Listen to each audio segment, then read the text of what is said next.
a couple of days ago, I was perusing the Twitter and I came across this amusing gem.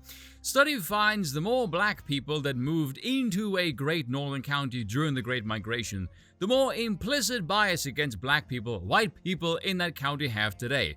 Geez, I wonder why that could possibly be the case.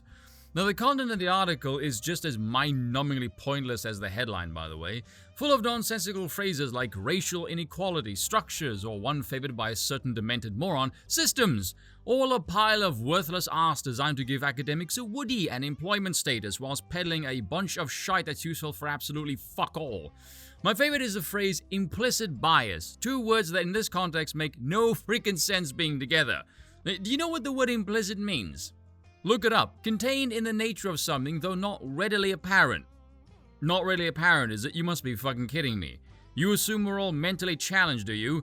Heaven's sakes, ask anyone who has a prejudice against that particular group. They will tell you pretty quickly as to why. Hell, ask any successful black American what. He'll riff you off the same list of reasons at the drop of a damn dime. Immediately, I must take the piss out of this. So my reply, which I think is still one of the top ones, I don't know about you, but my bias is built on observations, like crime stats, dress sense, poor grammar, school dropout rates, drugs, single motherhood homes.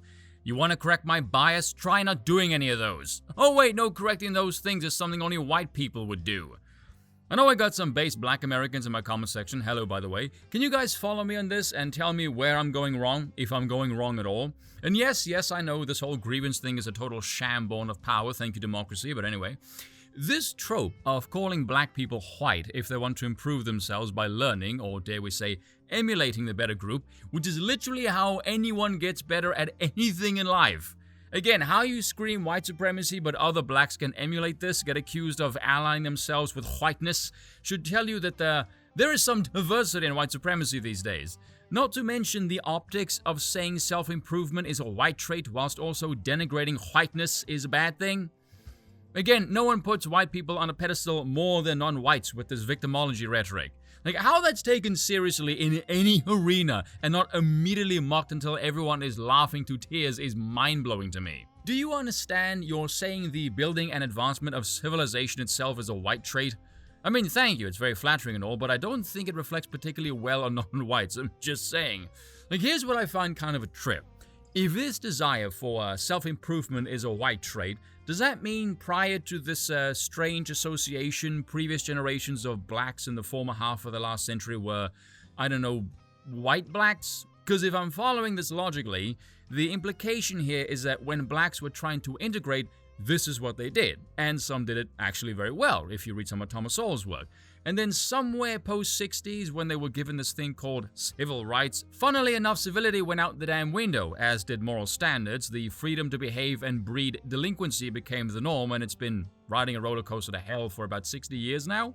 Which will lead me to conclude black somewhere at some point went from a skin color to a political affiliation. It has now become synonymous with democratic politics, and democratic politics has also become synonymous with cratering destructive failure. How am I doing so far? Am I good? Do tell me if I'm missing anything. But anyway, I was scrolling through the comments section, I think it was this one, it might have been a different tweet actually, but I stumbled across something that brilliantly explains why all these efforts to combat racism are complete bullshit. Now, we already know they are, but it's nice to see it all laid out in data format. If a white person moves out, white flight equals racism. Moves in, gentrification equals racism. Sees color, racism. Doesn't see color, ignores racism, which is racist. Doesn't partake in culture, non-inclusive, racism. Engages in culture, cultural appropriation, which is also racism. That's flawless right there. Should put it on a t-shirt and mugs, plaster it everywhere. And can we just tackle all of these things one by one because frankly I'm just in the mood to and because it's funny. See, I can understand if you dislike the white man and, more than being around you because you think it's racism and all of that, that one at least has some sense. There's some plausibility to it. But do tell me how and why it makes sense that you can also be displeased with that same group that you disliked before being near you now buggering off. So let's do something that leftists never do. Think and use data, some analytics, some variables, who knows? Let's examine this to and fro migration pattern, shall we? Is there some consequential data that results from this migration shift? Oh yeah, it turns out there is. Now, just out of curiosity, of course, if we were to flip the demographics, would we also flip the resulting data? Oh yeah, it turns out we do. Why do you think that is? Well, it turns out wherever you find a large assortment of mid to upper tier Western European types, as well as some Asian varieties, hello rooftop Koreans, you seem to find an increase in value. Hold on a second, my implicit bias is kicking in. And whenever you find an area getting more diverse, the value tends to plummet. Why? You know what's funny though? We've actually seen this pattern on a macro scale as well. It was called colonization versus independence movements. And if you think that's spicy or controversial, is it bollocks? Would it BLM buy their mansions? Sure as hell wasn't around other black people, that's for damn sure. It's funny because Michelle Obama complained about white flight, how her family were no different than other immigrant families, which is bullshit. Not all immigrants are the same. That statement is as profoundly ignorant as much as it is stupid. Who were doing everything they were supposed to do and better, whatever the hell that means, that as they moved in, white people moved out because they were, in her own words, afraid of what our families represented. Yeah, a decrease in property value, which she confirms, having complained one by one they packed their bags and ran from us and they left the communities in shambles. So you are saying an absence of white people ruins neighborhoods. Thank you for that, Michelle.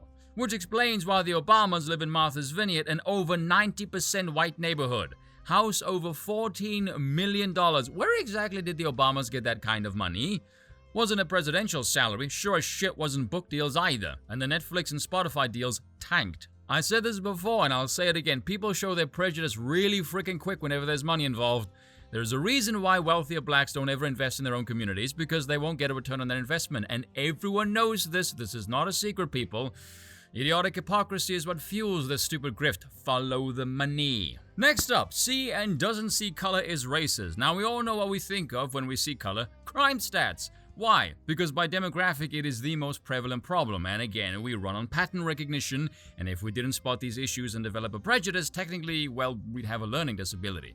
So for anyone who feels bad for thinking the way they do, don't. It means you're normal. It's just really annoying to me how this has become so racialized when sane black people are the most familiar with those patterns, and pointing them out is seen as condemnation as opposed to holding them to a standard they know would make their community better and thus improve their reputation, but then get called sellouts when everyone else around them applauds him for their efforts. Again, nonsensical, also rather tragic. Now the fourth one is rather weird though. Don't see color is ignoring racism. So every instance of me not noticing your race is bad? Like if you commit crimes and I judge you ill-mannered for your criminal conduct, nothing to do with your race, that's racism. But if the demographics align and pattern recognition kicks in, that's also a problem somehow? You get into an area of prestige, we don't acknowledge the race, we're ignoring the insert race here achievement, yet if you openly try and force race into everything via manipulation, and we point out the manipulation, we're accused of labeling them as token picks, even as they themselves point out if it wasn't for said token picking, they wouldn't have made it there in the frickin' first place. Again, how am I doing? And the last two, however, I'm not exactly bothered by, because let's be honest, unless it's a sacred tradition that would be deemed offensive if someone tried to emulate it, very few, if any, care if an outsider wants to learn from their culture. People like seeing their cultures outside of their areas. It means it's appreciated by other people. Why would you deem this bad? Madness. Makes no sense. Far as the doesn't partake in culture one is concerned, yeah, that one doesn't make any sense to me either. Even less so when progressives now openly advocate for resegregation, or safe spaces as they call it. Not all cultures are equal, people. They are responsible for a lot of development, or rather lack thereof, and yeah, recognize reality. Besides, there's plenty in Islam, for example, that progressives would not like to participate in, especially when it involves multiple stories. Cultures have contradictions, and the differences between them would make you seem inauthentic if you tried to imbibe them all. That, and I think you'd probably go insane.